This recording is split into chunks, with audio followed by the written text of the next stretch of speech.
இந்த வீடியோவில் பாலாற்றுக்கு நடுவில் இருக்கிற ஸ்ரீ கைலாசநாதர் கோயிலை பற்றி விரிவாக பார்க்க போகிறோம். இந்த கோயில் எங்கே இருக்குதுன்னு பார்த்தீங்கன்னா, சென்னையிலேருந்து 75 கிலோமீட்டர் டிஸ்டன்ஸில் கல்பாக்கம் பக்கத்தில் இருக்க ஸ்ரீ பரமேஸ்வர மங்கலம்ன்ற கிராமத்தில் தான் இருக்குது. இந்த கோயில் 7ஆம் நூற்றாண்டில் பரமேஸ்வர பல்லவன் என்ற மன்னனால் கட்டப்பட்டது. அதனால தான் இந்த ஊருக்கே பார்த்தீங்கன்னா பரமேஸ்வர மங்கலம்ன்ற பேரே இருக்குது. இந்த கோயில் கிட்டத்தட்ட 1300 வருஷம் பழமையான கோயில்.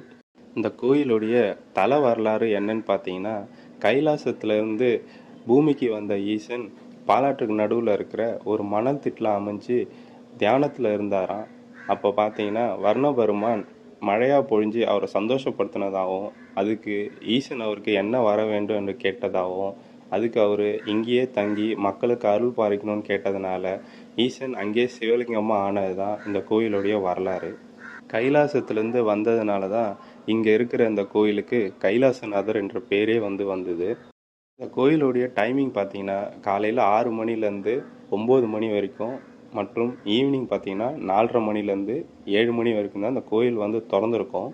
நீங்கள் சென்னையிலேருந்து பக்கத்துலேயே எங்கேயாவது ஒரு பழங்கால கோயிலுக்கு போகணுன்னு விரும்புனீங்கன்னா இந்த கோயிலுக்கு போங்க. ரொம்ப பழமையான கோயில். பாலாற்றுக்கு நடுவில் பார்த்தீங்கன்னா இயற்கை அழகோடு இருக்கும். இந்த கோயிலுக்கு நீங்கள் போகும்போது பார்த்தீங்கன்னா ஒரு ஐலாண்டுக்கு போகிற ஃபீல் வரும். அதாவது பாலாற்றுக்கு நடுவில் இருக்கிற ஒரு மணல் திட்டில் தான் இந்த கோயிலே இருக்குது. அதுக்கு போகிற வழியே பார்த்தீங்கன்னா தண்ணிக்கு நடுவில் பார்த்தீங்கன்னா ஒரு பாலம் மாதிரி அமைச்சிருப்பாங்க. இங்கே போனீங்கன்னா அந்த அட்மாஸ்ஃபியரே ரொம்ப நல்லாயிருக்கும். அப்படியே நீங்கள் அந்த கோயிலை சுற்றி பார்க்கும்போது பின்னாடி இறங்கி போனீங்கன்னா பாலாற்றையும் பார்க்கலாம்.